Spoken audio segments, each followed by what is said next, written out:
to a new episode of the English Inside 3. So the time is unexpected. We should be starting at 4:30. But anyway, we're starting the lesson now. So in this lesson, we are starting a new unit, which is Unit 3, the first lesson of Unit 3. The title of Unit 3 is Living in a Changing World. And I'm going to start the lesson. Before I start with the first part of the unit, which is 3A, we're going to look at a general idea about the unit. So I want you to go to nearpod.com. Nearpod.com and use the code ABTV4. So the code is ABTV4. Okay, so I hope some people join me now. I hope you are watching.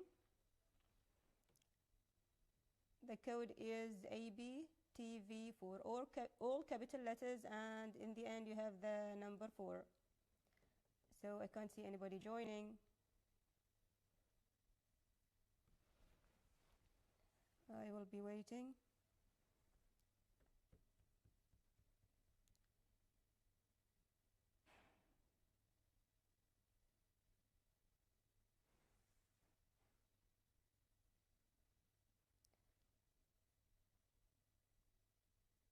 Looks like nobody is going to join. Anyway, so I'll move to the PDF. So we are living. The title of this unit is Living in a Changing World, and then, as you see in the first part or the first page of the unit, you have some quotes by some people here. So if we look at the quotes,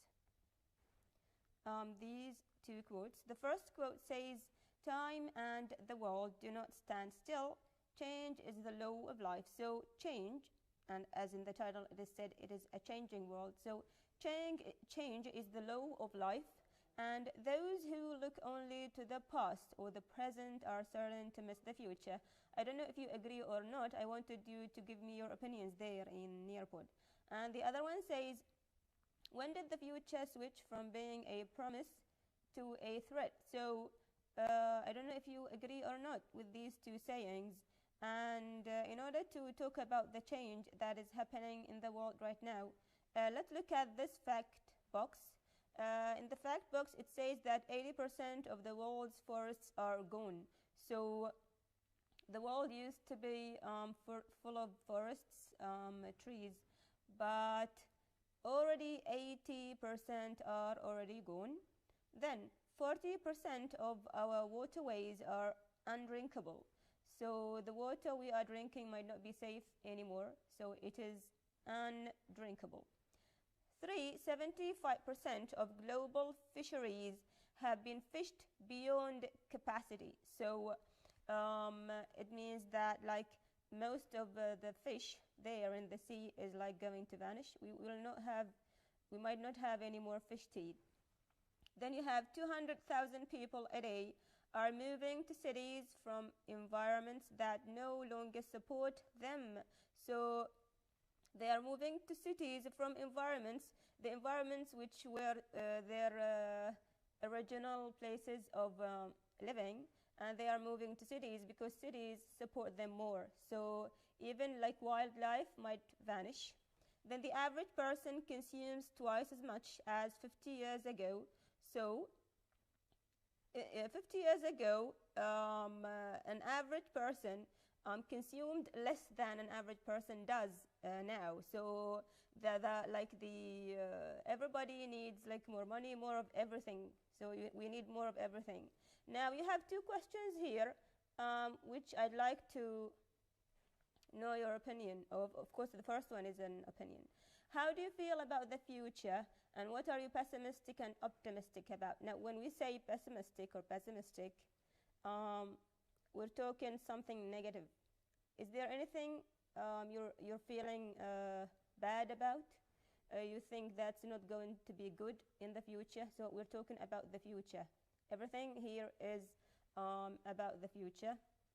And then anything you're feeling optimistic about. So when I say pessimistic, so it means you're feeling bad about it, whereas optimistic means something you're feeling good about.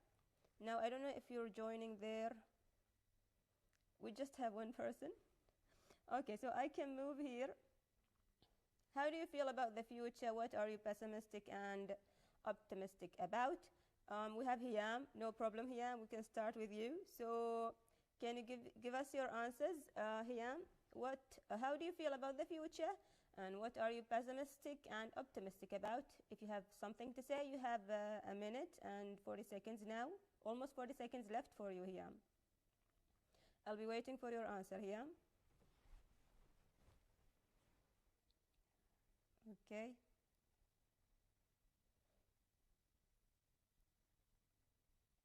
I hope some people join here soon.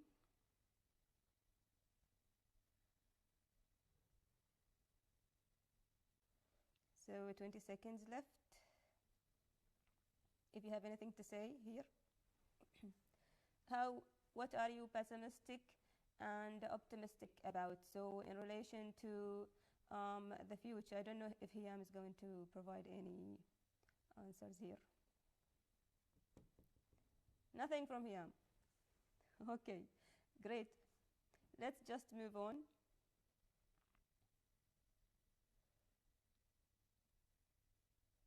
Okay, so I'll move back there. Now, done with this question. Now, of course, this is a personal opinion. Everybody could provide a different opinion according to your points of view. Now, let's move on to some of the most important words which you might face during the unit. These are some of the words which you use when talking about change. So we're talking about change, and you should be able to know the meanings of these words. Of course, use a dictionary. Now, I want you now, in another task, I want you to look at the words there and use them in a sentence. So in which areas do you think the biggest changes will take place in your lifetime where you're living? So while you are living, where are the biggest changes going to happen? It might be something related to medicine. It could be environment, entertainment, communication, education, let's say school, of course, in relation to education. So I don't know if anybody, let's see there. Okay, Munir said education. I don't know if we'll receive any more responses. So look at the words in the vocabulary box, and which areas do you think the biggest changes will take place in your lifetime? Globalization. Munir is the only one answering. Thank you very much, Munir. Okay, so we have 3 people here waiting for your responses, everybody. Let's say 30 seconds for more responses. Abdullah says education. Munir says globalization. It could be education also. Okay, any more opinions? Okay, so going back there. Now I'll just move to the beginning of the unit, which is 3A. So in this lesson, we will look at 3A. So this is a mistake. I apologize. It's not 3B. It's 3A and 3B. Okay, so we have 3A and 3B. We are going to write sentences using some vocab items. You will identify some word meanings and new words. They might not be new to you. You might know the meanings of them, but could be new for you. And then you're going to listen. So you'll write, you'll realize or identify new words. You'll listen for specific information. You'll identify the future simple and future perfect tenses. You'll learn how to interpret graphs. You read for specific information. So these are the learning outcomes. So the learning outcomes that we're aiming at here. So in 3A, you are given an example of a place, or maybe I should call it a country, where we can say a massive change happened in this country. And I have a little trip in this one here. The country is called Bhutan, and in the first part of the 3A, it asks you about the neighbors of this country. So this is a place in Bhutan. Okay, so we're talking about Bhutan here. Let's move on. Now, this is the country Bhutan. You can see it here next to the arrow. The question says here, what are or who are Bhutan's neighbors? The neighbors, Bhutan is neighbored by who? So if this is Bhutan's, all of this is Bhutan's map. We have China here and we have India here. So it has two neighbors. On the top there is China, and on the down there bottom we can say India. So the two neighbors are China and India. We're not going to listen here. We'll just move on with some pictures related. These pictures, so these pictures are all related to the culture of Bhutan. This question asks you to look at these words. So you'll use these words in sentences. I want you to try to think of sentences and you'll write them here. So let's see. I want you to use the words there in here. These words, you should use them in sentences. Of course, they are all about these pictures. So the vocab items or the phrases, you can use them to write sentences about these pictures. And I'll wait for some responses. Then we'll come back here to write our own or some of the sentences. So I'll wait for some responses here. I hope I get some nice ones.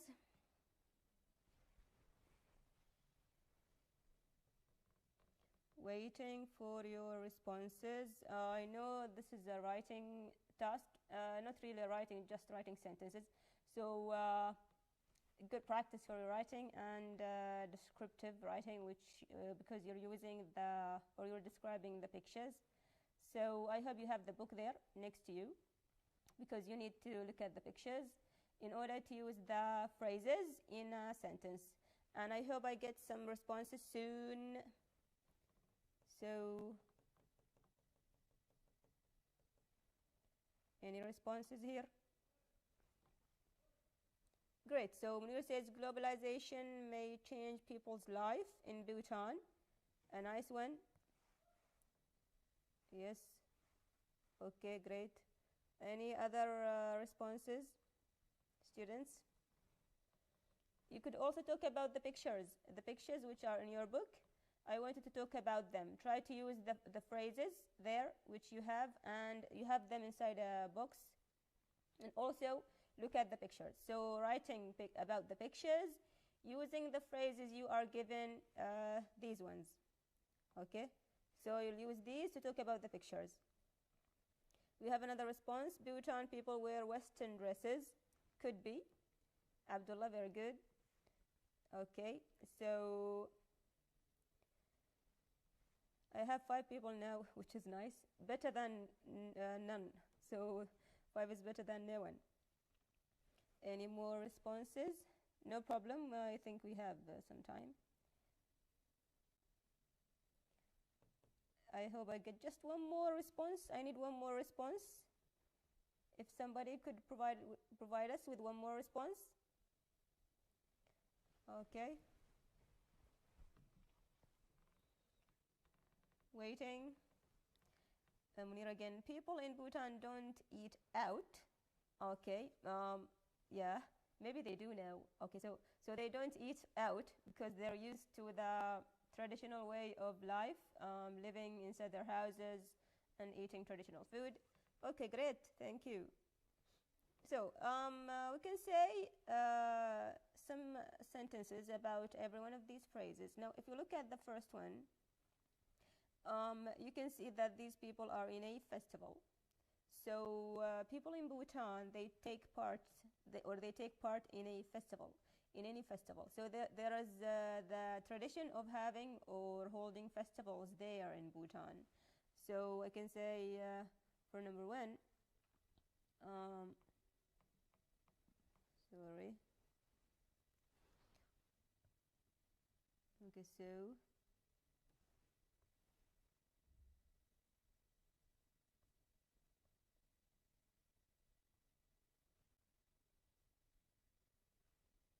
take part in a festival. Okay, so we'll give one more sentence. If you look at the word plow, I don't know if you know the word, but it is kind of, we can say, related to picture 2. And you also have oxen, which is a plural, yes, plural of ox. So this is, you have one ox, and this is 2 or more oxen. And from this picture, if you look at this one, you can see that Bhutan is a rural society. It is a rural society. It is not like the city. So it's a country. We can say rural is the synonym of country or countryside. So this is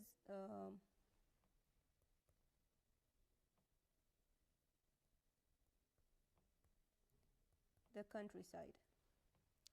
Okay. And of course, Western dress, you know the meaning. You should know the meaning of electrical appliances. Do they use electrical appliances? If you see from the pictures, there are no electrical appliances. Even you can see it from this picture. The fields are, they blow the fields using like traditional ways, not really any electrical kind of appliances. And you should know, of course, the meaning of globalization. Like the whole world is becoming one very small city or village. You could have a friend from the other part of the world, like simple, easy. Okay. Now there should be a listening here. I have more. There is oxen in Bhutan, or there are. Okay. So let's move on. Now, you will look at this activity. I want you to match the words, these words, the ones which are bold, written in bold. You should match them with the meaning. So you have 4 meanings, and you have 4 sentences with words, with bold words. So try to match the words with the meanings and provide your answers here. Okay, so I'll start the activity. We have 5 people, fine. And you have 2 minutes waiting for your answers.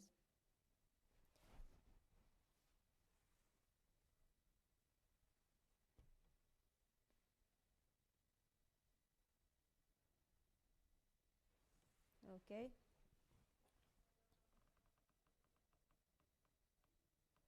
So waiting for the answers, and as I said before, it's 2 minutes. So try to give some answers here.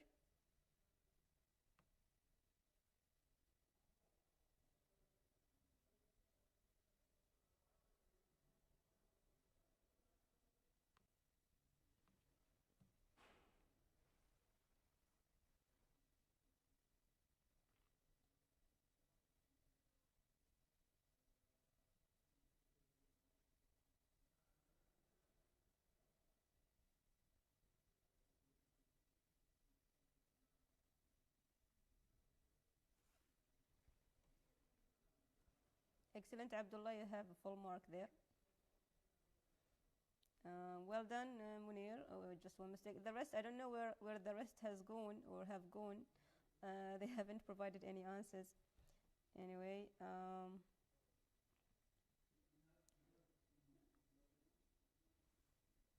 so 30 seconds to finish the task.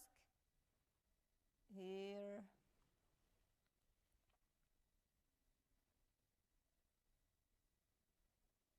So that's it. The end of the task says Abdullah has all answers correct. Wish you all the best, everybody. So let's go back there. Okay.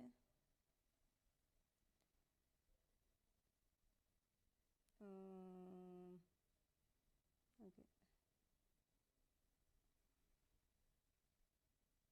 No, it should be there now. Okay, now we should be moving to a future tense, which is grammar. But before I move to grammar, I am going to do a listening task with you. The listening task is for activity 4. So I hope you open activity 4 now and listen to the script here and answer the activities. I hope you're able to play it without me playing it, or else I'll have to play it. So just I'll play the sound. You should be also able to open the same script in order to do activity 4 again in 3A. So it is unit 3, 3A activity 4. So listen and do the task, class. Not class, everybody. So I'm talking to you all watching. Listen and answer. You should be able to listen the script. I'm not having the speakers here. So just for you to listen and answer.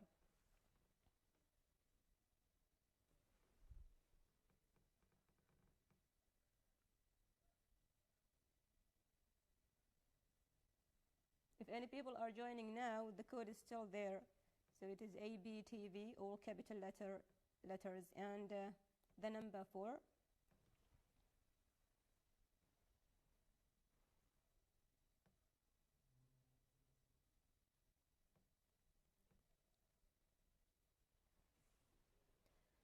I know you might need to listen more than once, but try to listen very carefully. So listen and answer the questions.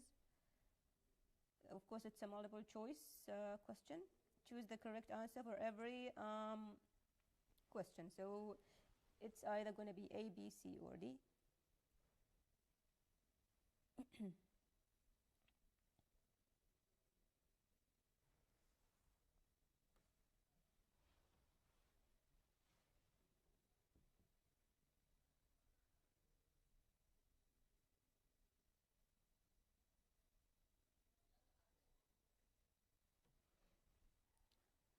Okay, so 130 seconds have gone of the script. Almost half of it is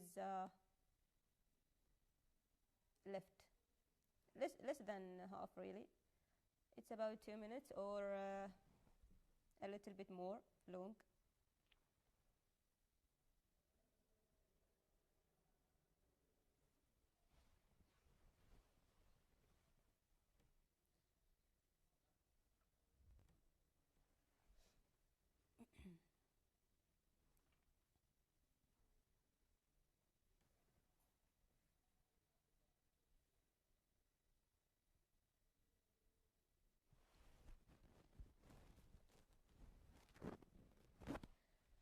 Almost very few seconds left to class. I really want more students to join us. So the code is there. So it is capital ABTV, and the last digit, I should say, is 4.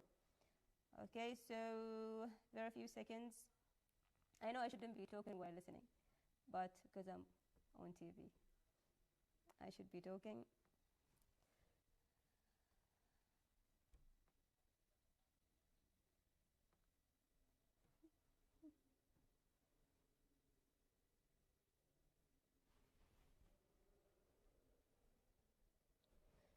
It should be, I think it's a mountain race here. Should be starting here. No problem. I can't see any answers.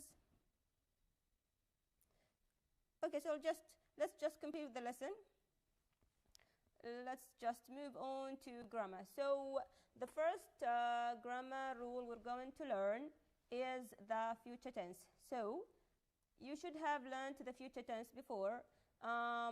We have different forms when we talk about the future, when you want to talk about the future. So you can either use will or going to. You can also have will or going to, or the present continuous, and also sometimes the present simple in the end here. Now there are four, maybe I should say functions or meanings when talking about the future. Let's look at the first one. So the first one says, when making predictions, when you make predictions, you can use either will or going to. And going to means, look at the examples here.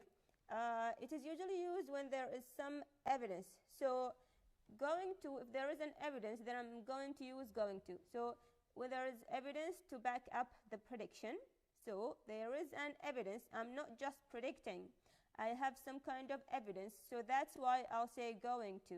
So it is going to be hot tomorrow. Why? Some kind of forecast has proved it, because it is summer and of course it is hot, it's going to be hot. So I have an evidence when using going to.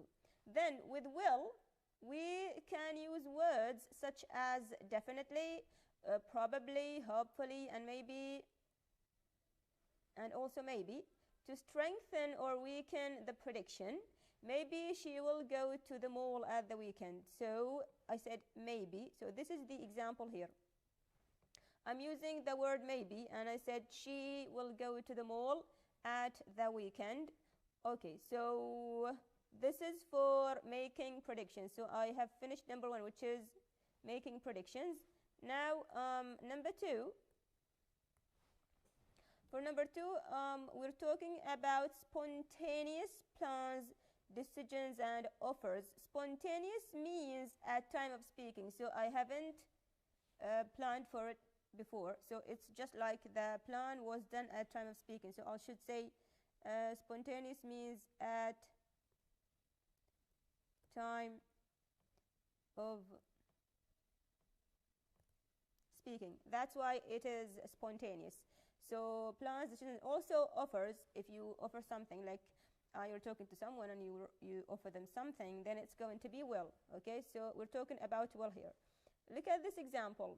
I will tell the teacher next lesson. So what time I'm going to tell the teacher?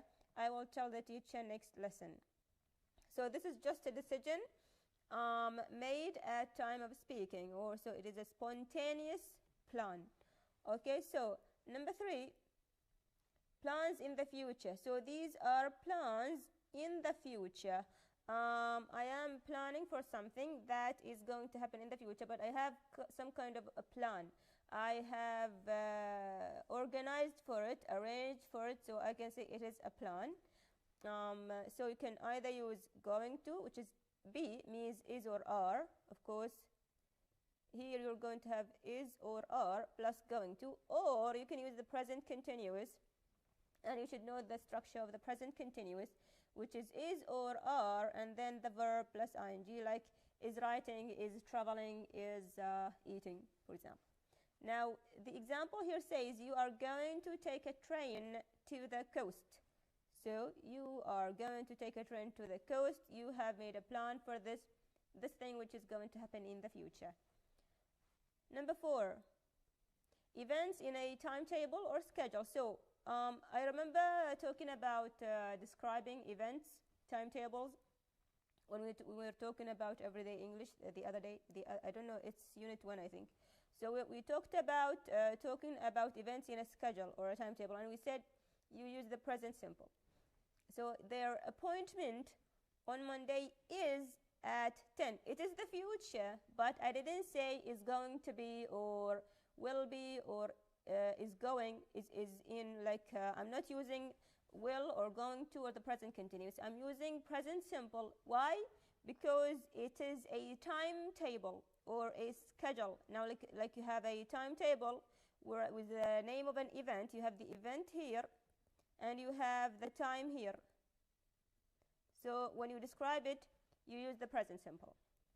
Okay, so now we have some sentences to complete here. You should decide if it is going to be, of course, according to the grammar there, the rule, will or going to or present continuous or present simple. Now let's look at the first one. We'll look at the first one. Yes. The first one says you dash you have the verb travel. Back to Bhutan tomorrow. Now, if you look at the time phrase here, or the word which refers to time, it is tomorrow, and tomorrow is very soon. It is not in the far future. I can say that it is in the near future. Because it is in the near future, I will mostly use present continuous. So it could be present continuous. So it's like there is a plan for this event which is going to happen in the future. Because there is a plan and it is like near future, I am going to use you are traveling. So I can say you are traveling back to Bhutan, or you can also say you are going to travel. Both ways you have a plan. So there is a plan. So the answer is going to be you are traveling, or are going to travel. Okay, the second one. What do you think? The second you see the word think, whenever you see think, this is a prediction. And if we go back to predictions here, when we talked about predictions, we said we use will or going to, but mostly predictions here, because it's like on a personal opinion, what do you think? The answer is going to be will. So what do you think will happen in Bhutan? So the answer is, oops, sorry.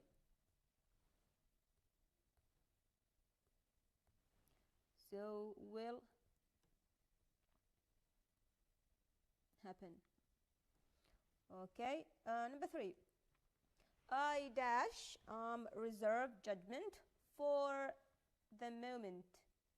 If you focus on this phrase, for the moment means at the moment, and you are talking to someone. So when we talked about time of speaking, when we talked about making here spontaneous plans, which is spontaneous plans, decisions and offers, then because it's spontaneous, then it's going to be will. So I will reserve. So I'll just do these 3. I'll keep the rest for you. Okay, so because there are other things to do now. Moving on to interpreting graphs. Now, if you look at this graph, and the question says, what does this graph show? If you look at the title here, it shows the title says population aged 80 or over in the world between the years 1950 and 2050. So when describing graphs or when interpreting graphs, there is some kind of language that you could use. The language is should be there. It is here. So useful expressions for describing graphs. Of course, you're going to have the writing at the end of the unit.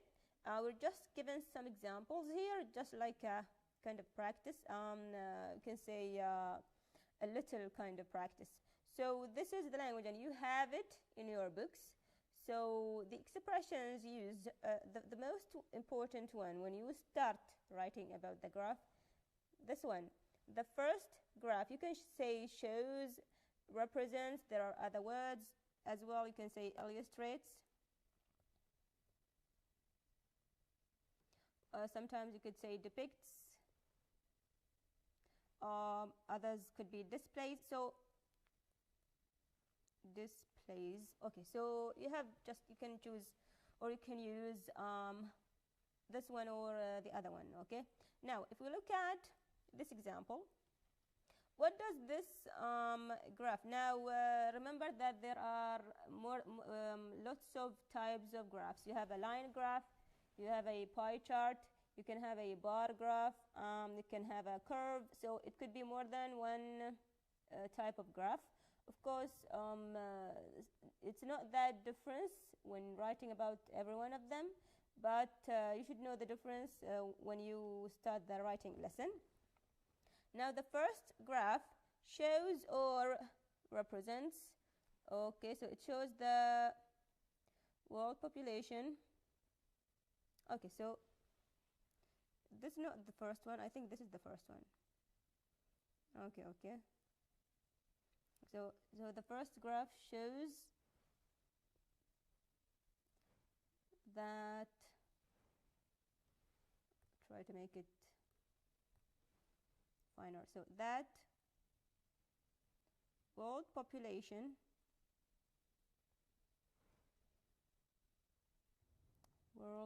has increased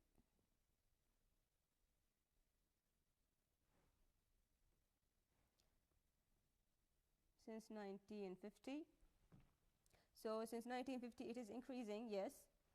This is 0 here. Since 1950, and will either, so this should be, by the way, this should be about the line graph, not this one, about this one, I apologize. So the first graph shows that world population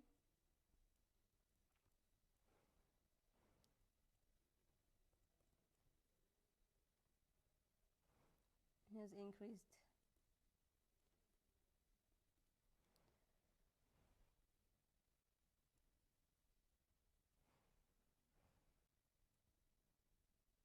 And will either increase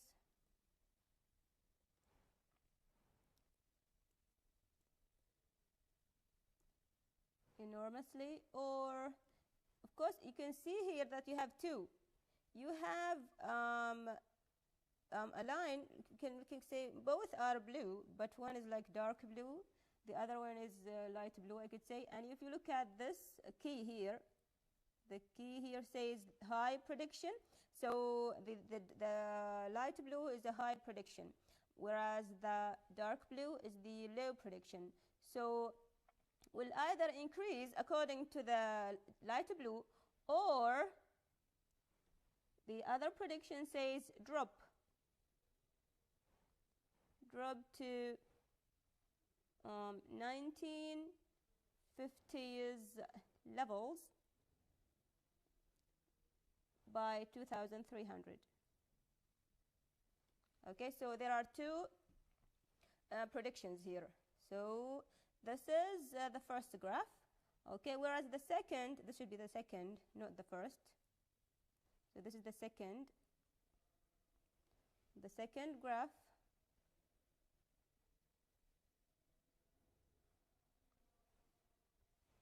So the second graph shows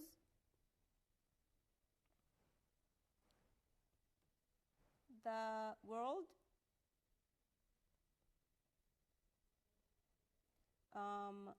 population of people aged 80 and over has massively, it is telling you that the people who are aged over 80 is increasing every year. So people are living longer every year. Okay, so has massively increased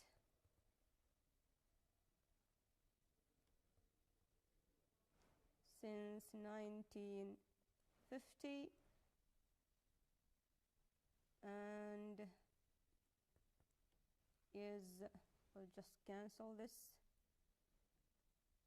Okay, let's just delete this.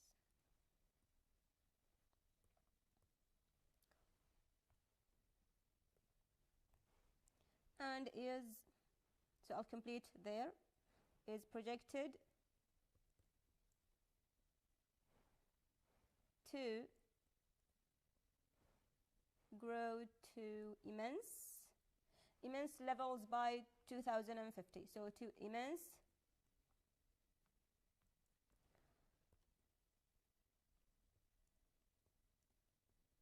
now, this works like only the description, what the graph is about.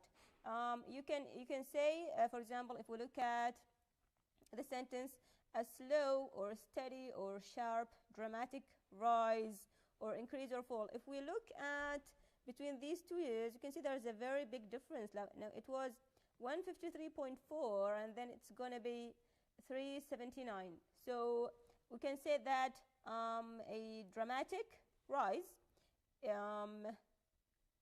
is going to happen between the years 2025 and 2050. So this is like a slow adjectives which you could use to describe the rise or the increase. Of course, rise is the same as increase, or a fall, which is the opposite. Okay, so I can say here an example. There is going to be a dramatic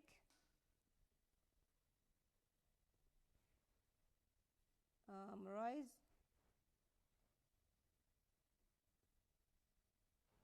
between 2025 and 2050. Okay, so just an example. And also, if you look at this one, you can see the decreases here is not that high. If we look at this one, there is a steady fall. So it's not like a dramatic or a sudden fall. So try to be careful with using these terms, with using these words. So especially between these years, 2200 and 2300. So I can say here, so I'll just change the color.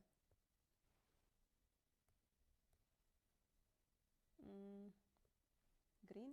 No. So there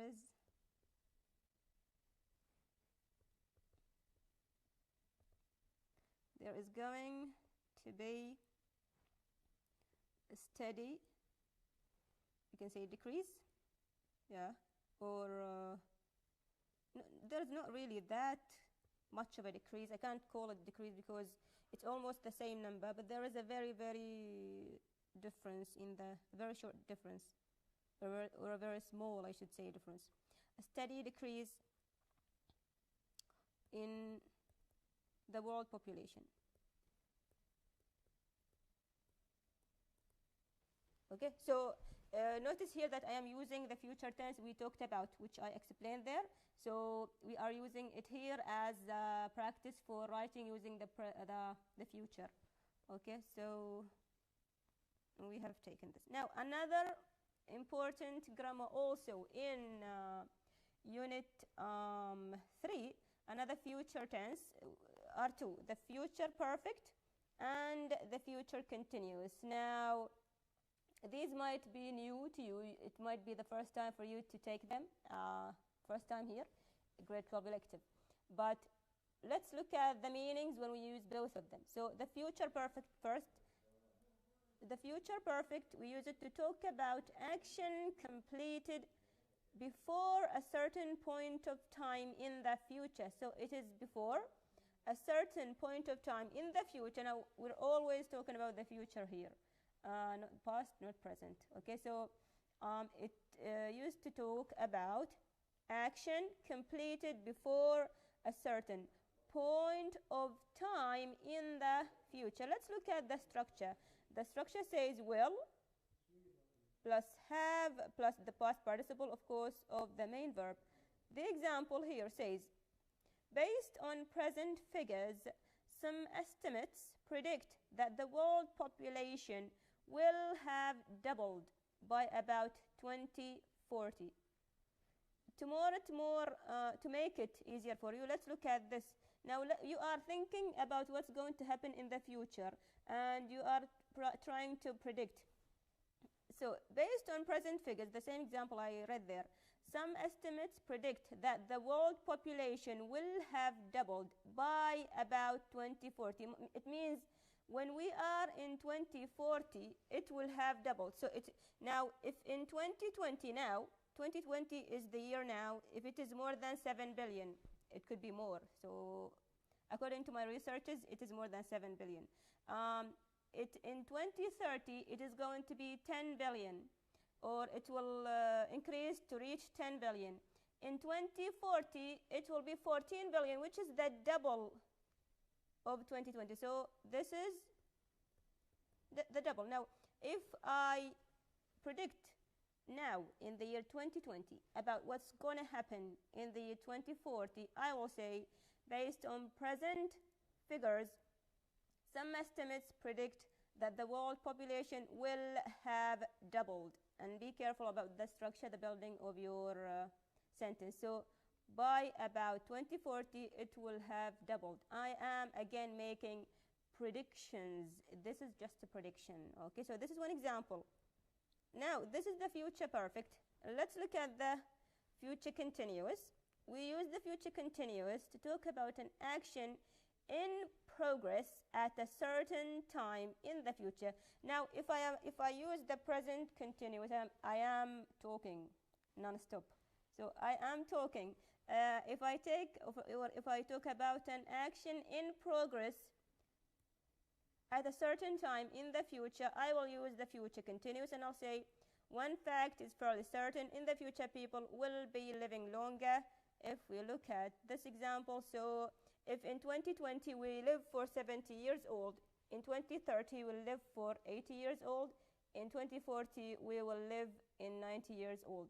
So in the future, people will be living longer. So when we reach 2040, I will say, now let's imagine this is 2040. I will say people now are living longer than when than 2020. But if I make a prediction now, I will say in the future people will be living longer. I hope this is clear for you. Now we are left with the activities here. I hope it's a homework, so I don't know if I can give you homeworks here, but I hope you'll be able to finish them on your own. Another example here about using the same grammar we were talking about, which is the future perfect, or it should be like future perfect or future continuous. You are given an example. It says the population of Egypt will have doubled because it is 84 in 2012, and it takes 40, so it takes 41 for it to double. So we'll have doubled in the next 40 years or so. So we couldn't do the reading.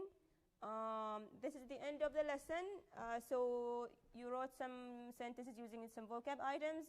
You acquired some new words. I hope you are able to use the future simple and future perfect tenses. And I hope you're able to interpret graphs. Bye-bye for now.